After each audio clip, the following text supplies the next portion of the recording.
So, welcome back to 3rd Age Reforged and to another battle replay, and today a little bit of a break from all of the sieges that we've been doing lately because they do take a bit of a toll on my ability to record many videos all in a row.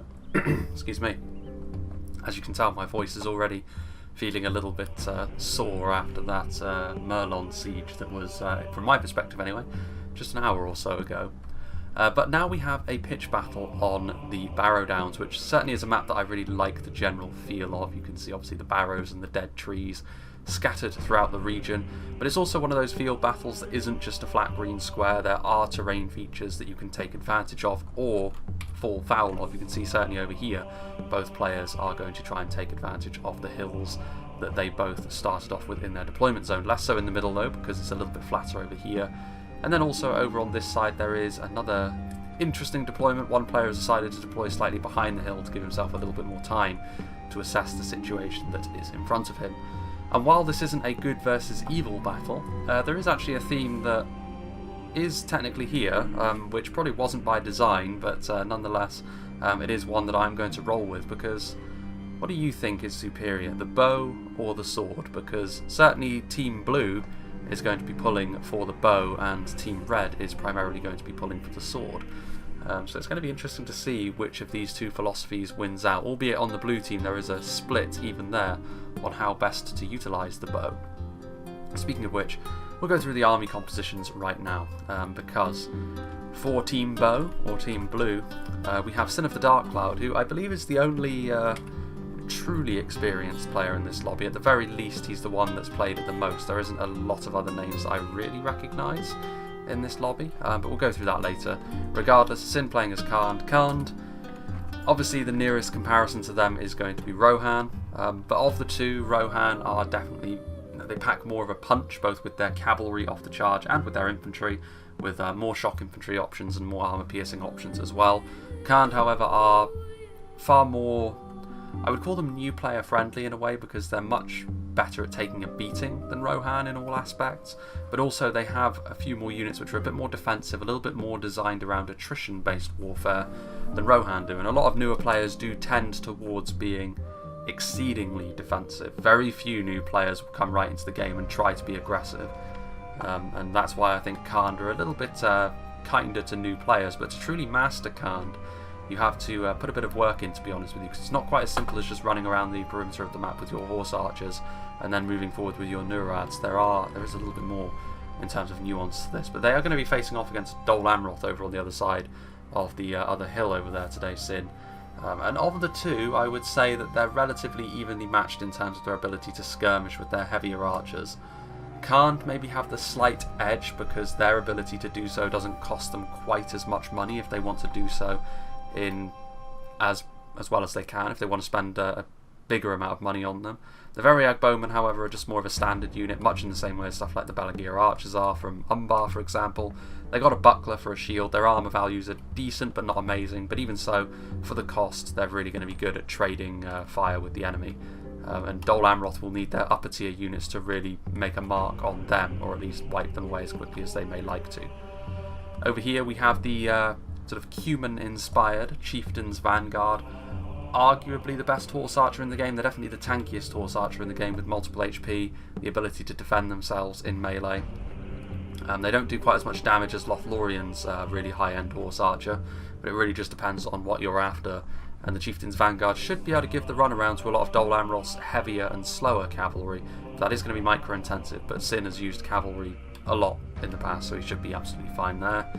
The Brotherhood of the Wain, I should say, saying it properly, but they are crossbow chariots, so their missiles are going to be better than the runic chariots, but really the thing that sets the Khandish chariots apart from the others is the fact they have more of them in the unit, which is absolutely vital, in my opinion, to making them what they are. The other chariots, especially the Erebor ones, as soon as they start to die off, they'll die off really quickly because of their lower man count, whereas the Khandish ones, because there are more of them, they will remain more effective for longer, which is key for chariots, because chariots can be very effective, they're just difficult to use. They are elephant class units after all, so there's quite a lot of units that actually have bonus damage against them. Then you have the Nurad Footmen and the Nurad Halberd, so a lot of AP on this front line as well as being very rigid. This is really what their sister faction in many ways, at least in terms of philosophy, Rohan, kind of lack, the ability to deploy a front line that is quite so good at absorbing pressure for a long period of time such as this. And they will be good against the Dol Amroth forces as well with all of the AP that they have at their disposal. We have the Yari and Tower Shield wielding Brotherhood of the Spear. Really, really strong unit, very, very tanky. The Brotherhood units in general are sort of good for their class. The Brotherhood of the Sword are a little bit weird because dual-wielding units in general are kind of strange. But the Brotherhood of the Spear are fantastic upper-end spear units. And obviously against Dol Amroth, the anti-cavalry will be good, but so will the ability to hold the line from the front, because Dol Amroth's infantry will actually largely struggle to deal with a unit like this effectively. Got some nomadic infantry, obviously they double as infantry, but primarily they are heavier archers, which does show that Khand are going to be intent on winning a skirmish fight, I think, which they should be able to do, to be honest. And back here, Brotherhood of the Axe, again, the armor piercing going to be really, really useful against a lot of Dol Amroth's better infantry units. Only really the best of Dol Amroth's infantry would want to take a straight up fight with the Brotherhood of the Axe, otherwise they'll want to use their cavalry or their archers if at all possible. Lower tier AP in the shape of the nomadic axemen as well. Obviously in terms of quality, the proposition is somewhat better for Dol Amroth, but you do still need to be careful if you get swarmed by a bunch of low end axemen like this. The AP can really make a dent in your chances of winning the fight in the long run. Nurad Stormguard are in here as well. They don't have the Phalanx formation anymore, but they are almost like a hybridization really of heavy axemen and halberdiers, which is a potent combination. It's a very good mix, and alongside this little flanking force over here, I can see what Sin maybe we'll be trying to do as the battle wears on. And then both the units of multiple HP upper end cavalry, Nurad Windblades and Variag Cataphracts. I think, to be honest with you, the fact that he's chosen all of the really higher end cavalry is another sign really that work still needs to be done to make the lower end cavalry more appealing across the board, whether that's through cost increases of units such as this or through nerfs and buffs sort of relative to both types of units. But in the current meta of the game, you can definitely see why he's gone for the Windblades, really swift melee cavalry. They will lose to something like the Haven Knights, but they'll easily be able to catch up to Dol Amroth's heavy lancers, which will be a real problem for them because they'll rip through them. And then of course there's the Variag Cataphracts, which Lance Knights always going to be a useful unit to bring. Then we have a second Khandish force, the second army pulling for Team Bow, who, to be fair to him, he has gone for a huge cavalry force here in the middle of the map, which is a little bit more open. This is Farkin. He's gone for some Chieftains Vanguard and some Brotherhood of the Bow, so you have the heavy bodyguard tier multiple HP unit and the most expensive sort of standard horse archer that Khand can bring in the Brotherhood of the Bow. Interesting to see how they square up to their enemy today. Brotherhood of the Lance are pretty much the ultimate glass cannons. They can do a lot of damage, but they're quite fragile really. Don't let their appearance fool you. They look reasonably sturdy, but they're actually not. They're very much made of paper, but they can do a lot of damage. As, however, can the Variag Cataphract, which is the main problem, because you don't spend all that much more, really, to get the Cataphract in the grand scheme of things, and they are much, much tankier than the Brotherhood of the Lance, so it's easy to see why they've been brought. Variag Horse Archers back here with the armour upgrade as well, so it'll be much more difficult to skirmish them down, and they'll be able to wreak havoc on the battlefield, charging around all over the place, making life difficult, so yet more Horse Archers. And then the main infantry line made up primarily of Nurads, and Farkin is going to be squaring off against Umbar, so that AP will help equalise the fight a little bit. But in this case, I would say it probably wouldn't be enough to give them the edge on their own. Brotherhood of the Spear in there, as are the Brotherhood of the Sword. A little bit surprised to see the Sword variant and not the Axe variant, considering Umbar are the ones they're up against. Actually, the Axes are there as well, I take it back. And the Nurad Stormguard are also here, so tons of AP, higher quality units all around. It's bold though.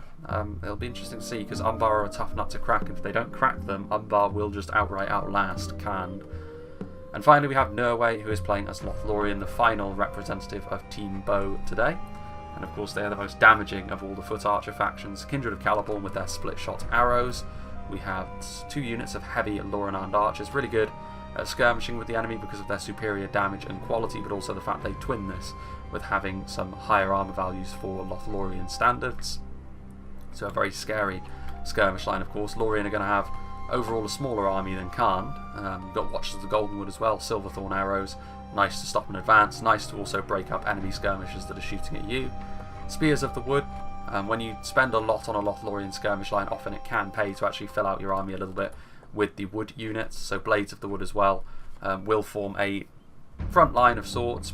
These Blades of the Wood I think have got the armour upgrade as well, so they'll be able to do just fine. Spears of the Wood on the flank. Lothlorien warriors, AP would have been useful against the other two factions, but Lothlorien are going to be involved in an elf civil war over on this side against Mirkwood. The AP can still be somewhat useful, but overall the melee defense of Mirkwood may mitigate that damage somewhat. Some fast-moving Lothlorien mounted company. Elven lances can be especially devastating, of course. Some Lothlorien swordmasters, which will be going toe-to-toe with their Mirkwood brethren. Woodland protectors, who we may see on the other side as well today. Spears twinned with javelins. Swordmasters over here, and that is pretty much all we can see. In fact, there is another unit over on this side of things. And hello there, horse archers, riders of the Golden Wood. Be interesting to see how they compare to the Chieftains Vanguard today and how useful both units are. Here we have Onion, who is playing as Mirkwood. He has got some Hiri Lung, but he's also got the Elven King's Palace Guard. There is also some Hiri Alth, a hidden unit, which will probably be the Greenwood Rangers. Hiri Ek, he's got some Hiri Peng. He'll be forming up as soon as he sees what Lothlorien have done. Bows of Emondwyr, so he's got some horse archers as well, actually in greater numbers than Lothlorien will have them. Huntsman of Ammon Lank, who will do pretty well actually if they can catch the Lothlorien Mountain Company in a pure melee scrap.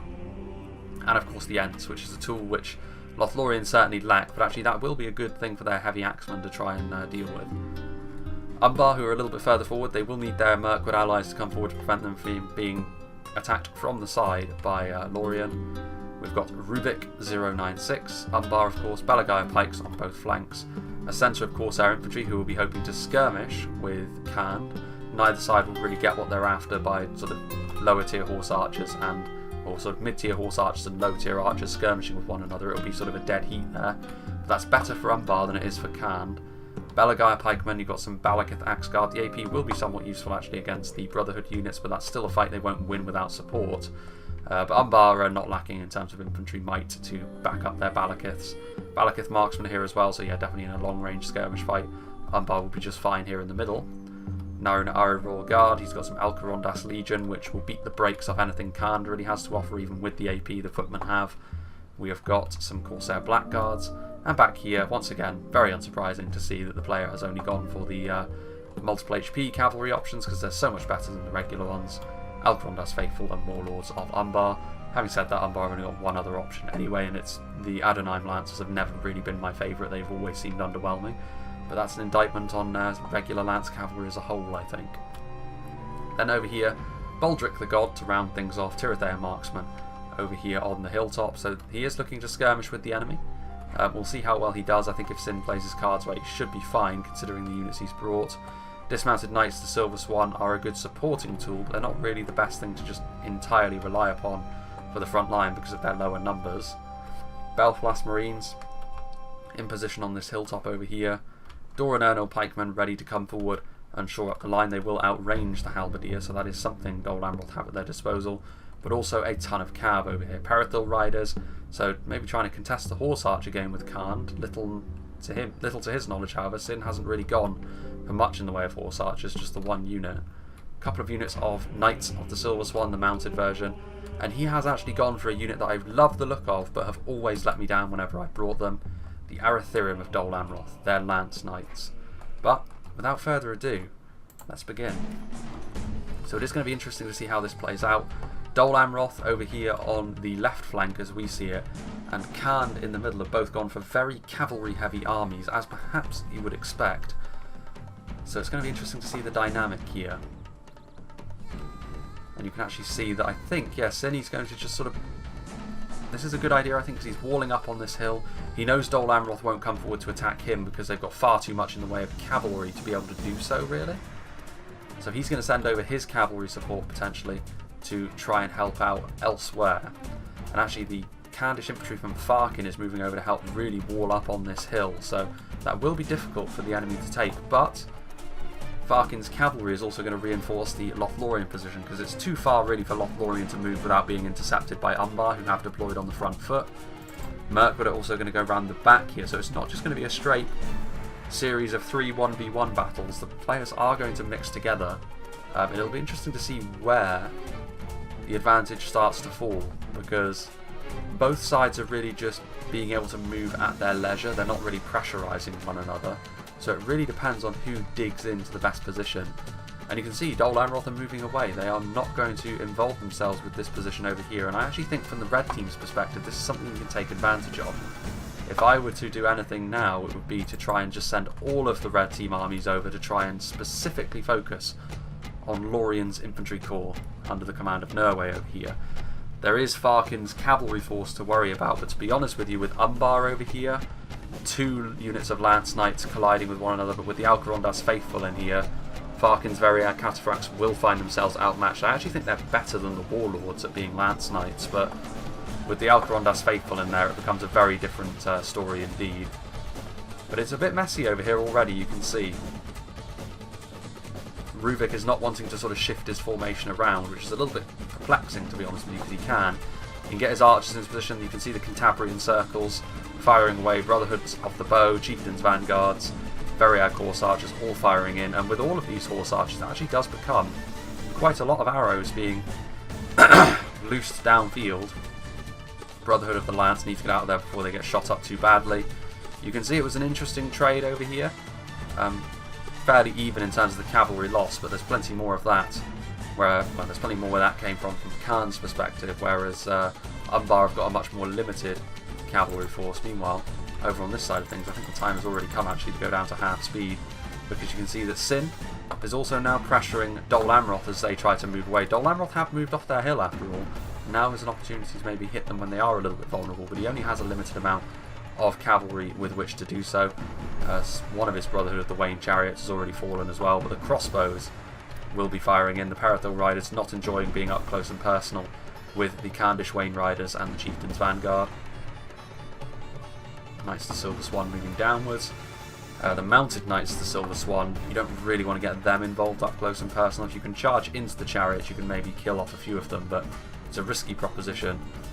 You just need to cover your retreat with your bowmen, and maybe get Umbar's pikes over here to help shore things up for you as well. But it's over here where I think the genuinely decisive actions could happen. Umbar trying to push in with their cavalry. You can see the Brotherhood of the Lance have already been cut down to size. The Brotherhood of the Bow moving forwards as well. Kindred of Caliborn getting into position to shoot. And you can see over here as well, I mean, there is a single unit of Huntsman of Ammon rank. I did notice the Mirkwood cavalry streaking down over that hill previously, but this is a good opportunity for Khan's cavalry, honestly, to isolate this one unit of Huntsmen and start killing them off, because they are a fragile unit of cavalry. They're very good in melee and off the charge, but they are very, very fragile to ranged attacks. And to be honest with you, their staying power in melee against really high quality units is also questionable. So with the Veriad Cataphracts also coming in, a few more there of the Elk Riders being brought down low. Bows of Emondui are trying to shoot in. I think this is the last recording of the day. My voice is on its last legs now. Huntsman of Ammon Lank, they are now being engaged. Veriad Cataphracts moving forward. Obviously Farkin's sheer amount of cavalry he has is really playing into his hands here. Hiri Peng firing down into the Brotherhood of the Bow with the Cantabrian Circle. They will mitigate some of that damage at least. But with the Alcarondas Faithful coming around here, they are not going to withstand being engaged by some mighty Black Numenorian melee knights. But Lothlorien are wrapping around. I like this with the support of Farkin's cavalry. It's a fairly threatening sight, but the red team, if they just sort of keep their cool, they should be just fine.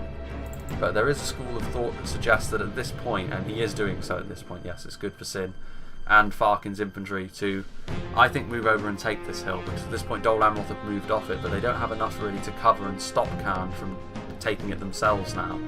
And this obviously means that it gives the battle that feeling of the red team being slowly constricted by the blue team. So it'll be interesting to see if that continues. Dol Amroth's cavalry is now also over here. Brotherhood of the Bow being utterly overwhelmed at this point. The heavily armoured Dol Amroth riders, though, taking a lot of arrow fire, but that shouldn't really be too much of an issue for them. They should be okay. I mean, to be fair, Riders of the Goldenwood are a bit of a different matter. They do a lot of damage. There is a bit of friendly fire coming their way, though. Coming towards the way of the Veriad Cataphracts anyway. More of the Mirkwood cavalry once again hit and running as they go up and down this hill as Lothlorien starts to move forward. More of Lothlorien, sort of more basic units. You can see the Spears of the Wood coming forward here and actually routing the Warlords of Umbar alongside the Brotherhood of the Bow. But a lot more of these basic Lorien units are very lightly armoured, so the Mirkwood skirmishers on top of the hill could be used to great effect. But Lorien from this side, Sin and Farkin's Candish infantry from the other. The only thing that's really missing is punching right up the middle, but there's only so many troops they have to work with after all. You can see there as well, more Veriag arrow fire coming in here, hitting many Umbar units. The amount of damage they're actually doing is somewhat limited. It looks impressive. How much effectiveness they actually get with that remains to be seen. Knights to Silver Swan, that was fairly foolhardy, to be honest with you. I don't know what they were thinking charging into the guts of this main Candish line. Maybe they thought they could go after these Veriag bowmen. But in the end, you can just see from the amount of dead Dol Amroth cavalrymen there that was a big mistake. That was almost a dreadful mistake from Sin there as well. He almost went through the stakes, at least partially, and that would have done a lot of damage to his Windblades and Cataphracts, but no such problem for him to have to deal with, and he's got a lot of archers that he can use to once again continue that theme of constriction on the red team, and eventually, of course, then they can move in. And with the amount of damage these archers can do, Dol Amroth don't really have the manpower to engage in this kind of warfare because of how cavalry heavy they actually went. They're going to need to support their allies. And to be honest with you, as much as it may make the map very small for them and give them very few options, they may be just best served really just defending this one hill, consolidating their entire 3-army force around this hill. And then it becomes less about mobility and skirmishing, more about outright might and staying power. And in that regard, I think the red team are actually fairly well stocked. Certainly Umbar and Mirkwood won't dislike their chances there. Eerie Peng firing away. And you can see that Farkin's cavalry at this point, I mean, effectiveness of it is starting to wane a little bit, I think. Speaking of that, however, Huntsman of Ammon Lanka out here, trying to cause some trouble. But the Rise of the Golden Wood are firing into them, and even if the Huntsmen do manage to make it to them in melee, Rise of the Golden Wood will absolutely butcher them there as well. And with the added support of some of Lorien's archers in behind their infantry over there, it's a fairly intimidating looking climb for Lothlorien, but as long as they have the knowledge that their allies are going to be moving in from the other side as well, they don't really have too much to worry about. And now you can see Farkin climbing over this hill pretty quickly. He's moving in very aggressively actually, and I think perhaps Sin wasn't quite ready for this, but I mean, fair play to Farkin, he is being aggressive. He's got some high quality units in there, and he does see perhaps the opportunity to go after some high profile targets, going after here the Wanderers of Nimrodel. They get some nice point-blank fire, but they are going to be engaged in melee now, and with Brotherhood units and with a lot of Nurads, they don't stand a chance. But this could kick this match into high gear, to be honest with you. I have a feeling that Sin will want to charge forward quickly. Lorien will probably want to follow suit. I think it would be too risky a proposition for the blue team to just leave this wing, this entire section of their army really to die. Untitled Champions are moving into the front line, of course. A lot of it depends on the red team as well. Dol Amroth are sort of stopping them from advancing, but they need help. They need help from Umbar mainly.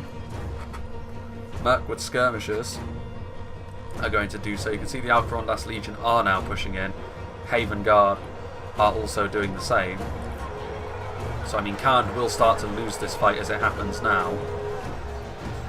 But I mean, points for sheer ballsiness here from Farkin. But yeah, you can see Sin is now moving forward. I mean, to be fair, a lot of resources have already been committed to try and stop Farkin now. And now Sin's infantry could have a relatively pain-free advance.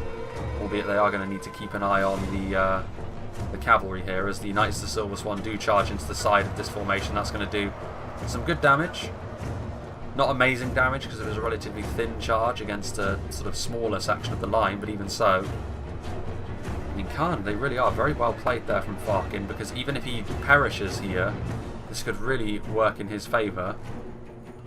Nurway also needs to be willing to be aggressive in this situation as well, I think.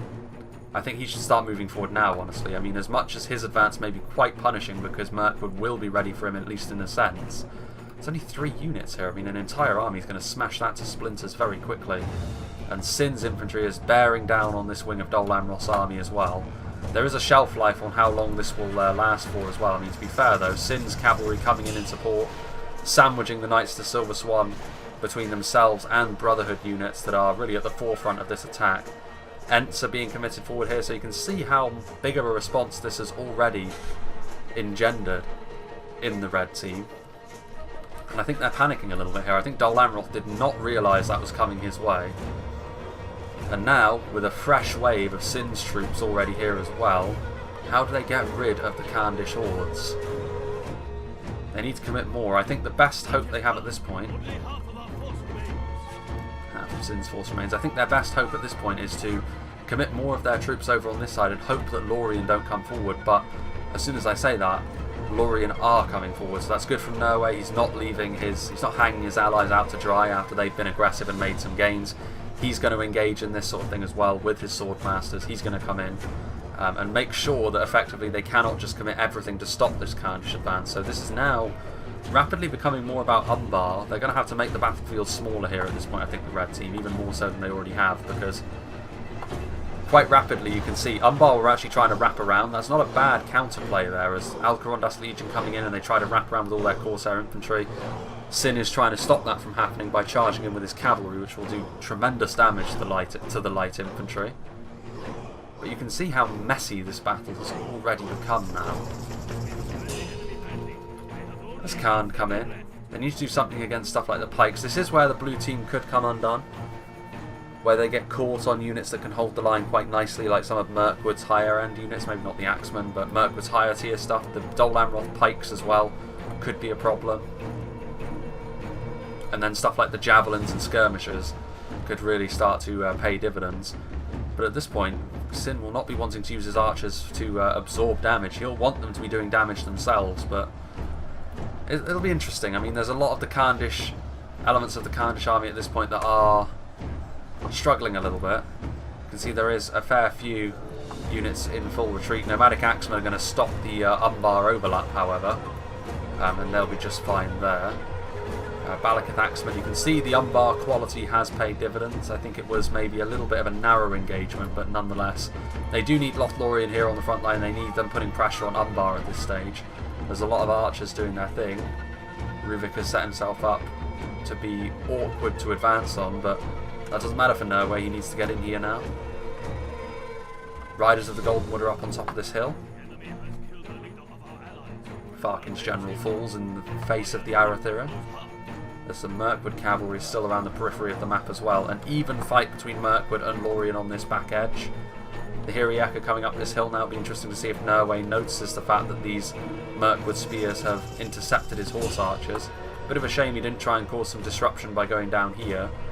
But to be fair, Mirkwood, as much as the blue team have the bow as their favoured weapon, that is most certainly the case for Mirkwood as well, and they're in a good position to take advantage of that. It's utterly chaotic though, this fight at this point. Variag Cataphracts getting in here, doing some good damage there to the dismounted knights of the Silver Swan and routing them. Still Khan's archers doing their thing, but Dol Amroth also going onto the offensive where they can. Arathurim of Dol Amroth splitting this unit of nomadic infantry in half. And there's not much in the way of cavalry over here at this point. Sin's Variag Cataphracts and Windblades are pretty much the only thing that Khan have going for them at this stage. But they are going to be able to defuse the ants. Sin's Brotherhood units have arrived on the scene now, which is making life a little bit less comfortable on the front line over here as well. And you can see that they've managed to get units all the way up here. Brotherhood of the Spear shutting down Tirathea marksmen, and they will be victorious in melee against them. Elven King's Palace Guard coming down. Very difficult to keep track of things at this point, and that often favours the more numerous faction, but that isn't really easy to determine at this point. Lothlorien's firing line is also giving Umbar the business, so they're doing good damage to one another.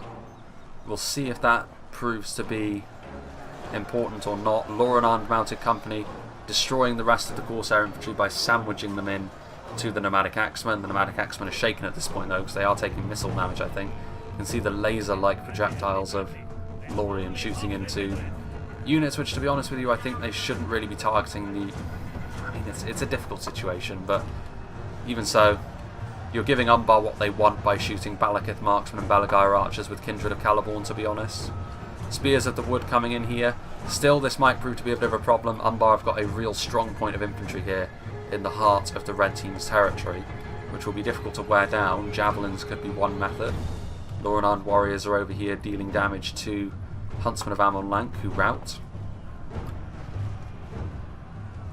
Elders of the Elven King firing in, as are the Woodland Round Patrol doing Tremendous damage to the Woodland Protectors. Hard to fire as well when you're under fire from Silverthorn arrows because it knocks your units over and resets them. So they may actually end up dying without firing a single volley. Elven King's Palace Guard being targeted, but you'll have to burn through their hit point before you actually end up killing them. Going after the Storm Guard. Still a few Parathor champions around here. Corsair Blackguards are in here as well.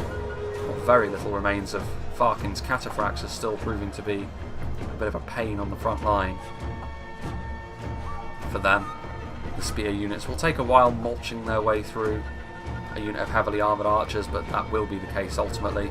The Arathirium are back here. They're now being double teamed by what remains of Sin's cavalry, and they will be getting hit by any archers that are nearby as well. They're getting shot in the back. That's Imrahil too, so Dol Amroth's morale is... There are elements to their morale which is quite questionable, to be honest, so killing Imrahil off may be a real problem for Voldrick here. Well, there goes Sin's general. Unfortunately, slain in the line of duty. Of course, our Blackguards are also here on the front line. Elven King's Palace Guard is still here. What's happening on the back end of the map, I wonder? Well, the Spears have been given the runaround here by the Riders of the Golden Wood as they position themselves on top of the hill once again. Point blank volley.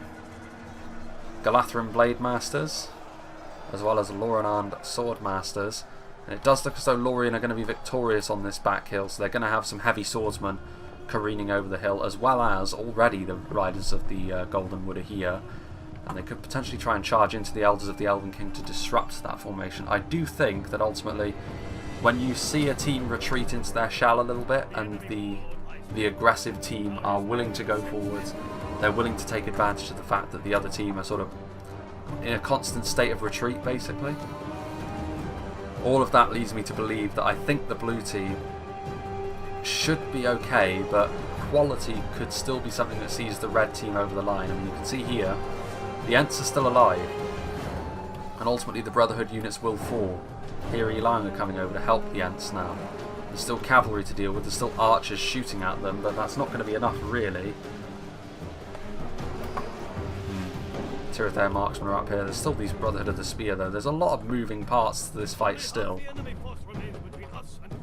A lot of armies at this point are hitting the 50% barrier. Of course, our Blackguards being engaged by Veriag Bowmen. There's still a good amount of them. There's too many.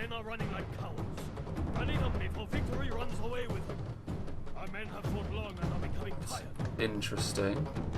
Sin's army is still up, so it can't be him. It might be Farkin instead that the announcer is referring to, because sometimes there's weirdness with regards to that. But still, Nomadic Axemen charging in. I would have liked to have seen this Umbar infantry spread its wings a little bit more after their victory, but they've stayed a bit static, and that's allowed Khan and Lorien to keep them bottled up, and even if they end up fighting their way out, it won't be as efficient as it could have been. Lorien's units now coming in, getting up close and personal. The Umbar skirmishers won't stand a chance against units like this. There goes Umbar's general. At the hands of the Watchers of the Golden Wood as well, who are right here.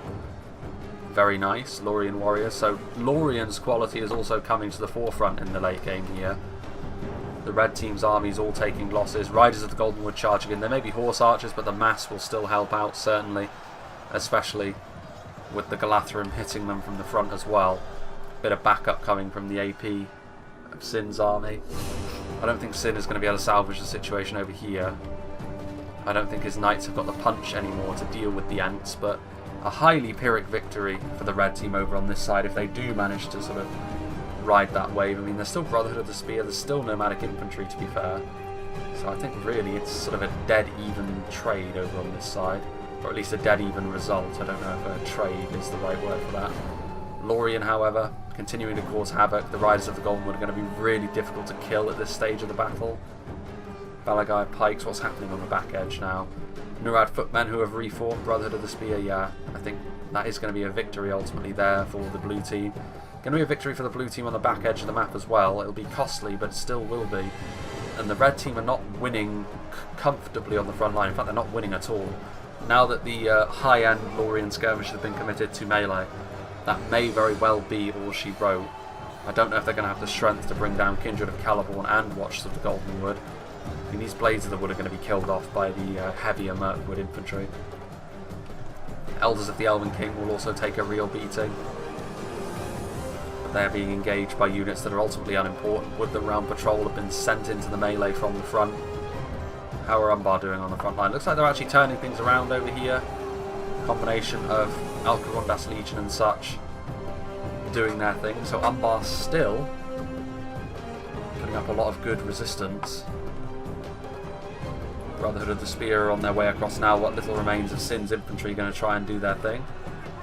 This is still something which is a real problem, honestly, for the blue team. The Elven King's Palace Guard are still a presence on the field, which is not really what you want to see in the late game, to be honest, but here they stand. And the Ents are still there as well, depleted, but again, in the late game their mass can be an issue. The Chariots are long dead, I believe.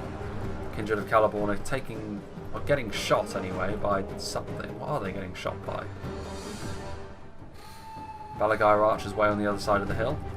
Meanwhile, Riders of the Golden Wood trying to give some assistance to their units over on this side, as Mirkwood continue to hold them at bay. It is close. It is close. But these units are now free to move as they wish, so more heavy swordsmen can now spread out. You can try and get into these archers, to be honest with you, which should be being done at the moment, I think, by Norway. He needs to get some units in to stop them from firing, because they're getting good value here. They're not getting a ton of kills, to be fair, on these really high-end Lothlorien units, but Mirkwood is still strong at this late stage of the game, arguably stronger than Lothlorien with what they have left. Elders of the Elven King against Watchers of the Golden Wood. The Golden Wood units will win that fight, I believe, certainly with the numbers they have left, but the Palace Guard are still here, and they are a different proposition entirely. Probably the single strongest unit of infantry left on the field, to be honest. The Ents are coming in over here to try and support Umbar, succeeding in supporting Umbar, breaking up what remains of Sin's infantry over here. They have what it takes to withstand Umbar's quality here in the late game as well. Sin's doing his best, just committing his units where he can, but at this point he doesn't really have the most punch. So Khand have ultimately really sputtered out here. Will their sacrifice be worth it? It's all on Norway now. Can he take advantage of the situation that the Khandish players provided for him, basically? Balagair Archers still up there, still some heavy swordsmen making their way over. Lorenand Archers fighting here. They're going to need the support here of the Galatharan Blade Masters, but that is going to be forthcoming. They still have the best cavalry on the field as well in the Riders of the Golden Wood. So they still have that mobility, which is nice. And all of these heavy swordsmen coming forward from the back might be the difference here. I don't know if Mirkwood and Umbar really have the numbers left to deal with another force like that. The Elven King's Palace Guard, they're very good. I mean, they will beat the Kindred of Caliborn, I think, unless there's supporting units nearby. We'll have to wait and see on that one. Sin still has a couple of cataphracts as well. Javelins coming in from, that's Norway, doing their thing. The Ents are still a problem. I'm surprised the Riders didn't go after and shut down those Balagair Archers, because I think actually without even the limited damage from the archers up here on the hill, Lothlorien may very well be able to breathe easy. I think it's just going to be a matter of Umbar and Mirkwood running out of steam here in the late game. As Sin continues to use his cataphracts to good effect, and he is providing support, and as he charges in he will kill one or two unit models off each time, and that is proven to be the difference, I think. And the Elven King's Palace Guard, obviously any hit they land on those cataphracts is likely to end in death for them, but with only one unit to micro you can pretty much retreat as soon as the charge has landed. The Riders of the Golden Wood are now charging in as well. Good charge there, trying to break up what remains of the Umbar infantry force. More arrows from on high are still there, of course. Woodland Protectors, I think they still have ammunition. That's the upshot, really, of them getting shot by the Elders of the Elven King earlier. They weren't able to use their ammunition properly, per se. There's a lot of heavy swordsmen. I'm still surprised that they've allowed the Umbar Archers, or Lothlorien has allowed the Umbar Archers to keep firing for this long. But ultimately I don't think it's going to be enough. Mirkwood are starting to fall apart at the seams. It's going to be very close, but ultimately, just looking at the units that are left, it's going to be tough. And you can see here the Balagar archers out of ammunition, and they end up routing before they ever get into melee. Nurad Stormguard is still alive from Sin, so he still has a few units, individual units, roaming around, but it's mostly the two Elven factions that are left here in the late game, and I think it's going to be Lothlorien. Need to be a little bit careful here. There's still some stakes out in the middle of the battle. Yeah, Umbar are being cleared up at this point. And that is Ruvik's army being finished. Or is it? It might be Dol Amroth? Yeah, I guess maybe Dol Amroth had like one unit left in melee and they just got finished off because Ruvik's archers are still up there. And Onion's scattered remnants also remain. Close though, as perhaps you would expect given the quality on display. There's one Palace Guard going up against 3 Kindred. We'd favour the Kindred in this matchup just through sheer numbers.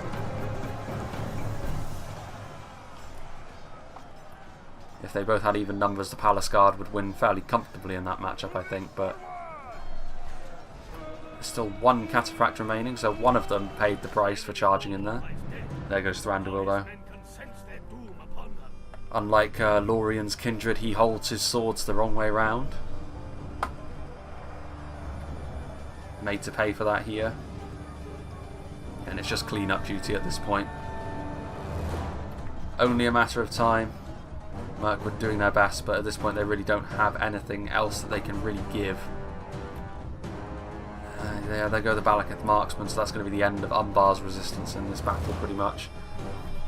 In its entirety, the last enemy unit left standing will perhaps unsurprisingly be the Palace Guard, but they're surrounded by Watchers of the Golden Wood and Kindred of Celeborn, so fellow high tier elves are going to be the ones to ultimately bring this battle to a close. And a fast and furious field battle like this is a nice palate cleanser after a recording session of fairly long grinding siege battles. That is going to be that. Actually, Umbar may very well be the last ones left, I think. Yeah, they are. Obviously they won't last for too much longer as Sin comes in with his Variax. The catalyst for this fight truly getting underway, however, was Farkin's very bold move forwards.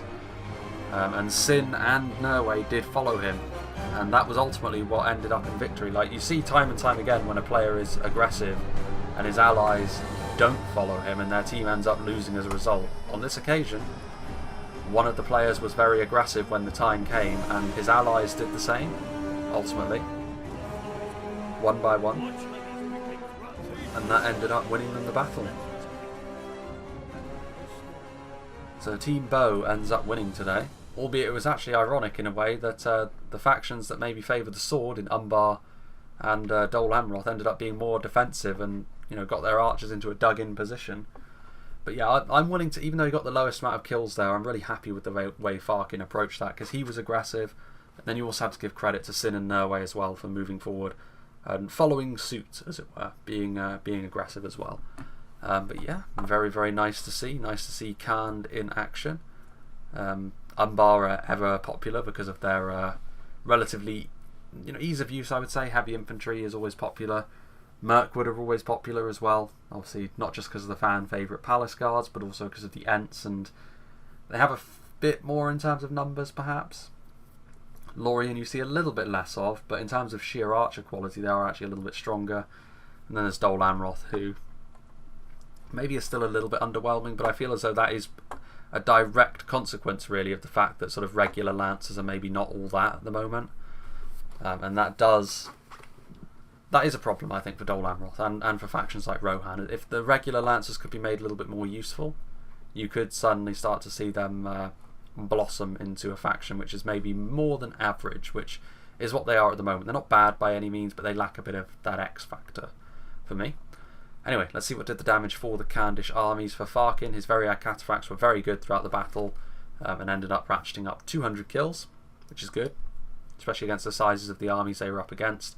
Brotherhood of the Axe, again, when they were pushed forward aggressively, they were up against Umbar and Dol Amroth, so that armour piercing came in really handy. Even the Brotherhood of the Sword, to be fair, they were the ones that shut down the Wanderers of Nimrodel, which was a big loss for Dol Amroth. And that was the thing. When Farking came forward, Dol Amroth clearly weren't ready for it, and taken by surprise, and that was the catalyst for the events to come. If they had those Wanderers in the late game, it could have been a very different story against the unshielded Lorien troops that came forward, but in the end the Brotherhood of the Sword caught them. The Storm Guard did well also, and that's pretty much a story of that. The Horse Archers, they got kills, but it was relatively regular kills, really. It was just the preamble before the real battle that the Horse Archers engaged in here. As for Sin, similar story. His 2 units of high tier multiple HP cavalry did the business again, which I do think that they need to look at that in terms of how they develop moving forwards. I don't have a problem with them being as good as they are at the moment, but I think they should be made more expensive, at least, to sort of incentivize using some of the lower end cavalry units, because at the moment there really is no need. There's no reason to bring the lower end cavalry units. As much as the increase in morale didn't made it so they weren't useless, there's still no real reason to bring them when you compare them to units like the Windblades and the Cataphracts for Khand, or for Dol Amroth, the Haven Knights in particular, but also the Arathirim, and the list goes on. You're only ever going to bring the best cavalry units, the multiple HP ones, because as expensive as they are, they're still too good of a deal to pass up.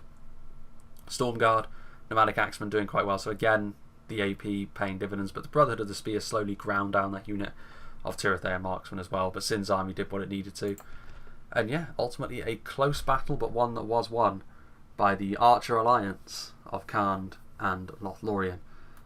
And today, range, to be fair though, even the range, in the end, the team that, the factions who sort of are more known for their range capabilities ended up winning because of closing the distance and being really aggressive. So it's an interesting one, but such as it is. Anyway, looking forwards, obviously, this is probably, I've actually lost track of, obviously recording all of these in bulk means I've sort of lost track of when exactly they're going to be published, but this one almost certainly will be within the university term once it has started again, so that is worth bearing in mind.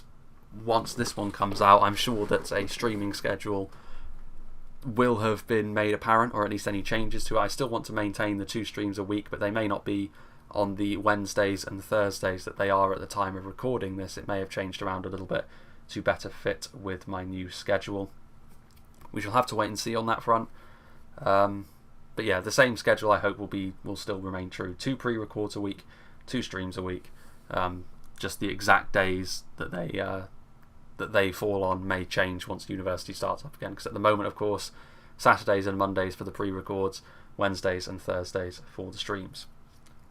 But yeah, big thank you to Sin of the Dark Lab for sending this one to me, and a big thank you to all of the players for being involved with this battle. In terms of a backlog, I still have a large-scale siege on Tolfalas to get to, which I'll record on another day, I think, because at this point my voice is on its last legs, and I have recording fatigue, as it were. I think, though, that's pretty much the last thing in my backlog. That's kind of like me trying to record these as quickly as possible in big lumps, so that I have a publishing list that I can then put onto YouTube without sort of being under pressure while I'm at university. So that will leave me with essentially the ability to record as and when replays come in. At least that is the great hope. We shall see, though. We shall see.